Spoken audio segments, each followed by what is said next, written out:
2006 Avalon XLS.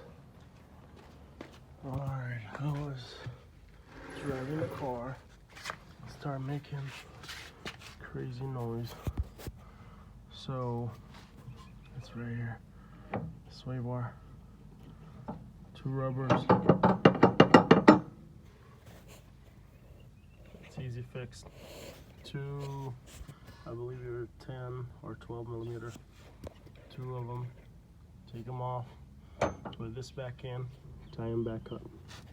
Or you can purchase a new one, rubbers. But my rubbers are just like mine. My car does not have a lot of miles on it, so I'm gonna go ahead and get this taken care of.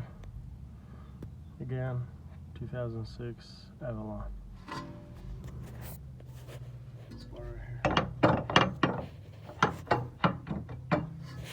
All right. Have a good day. You guys shoot me if you have any questions.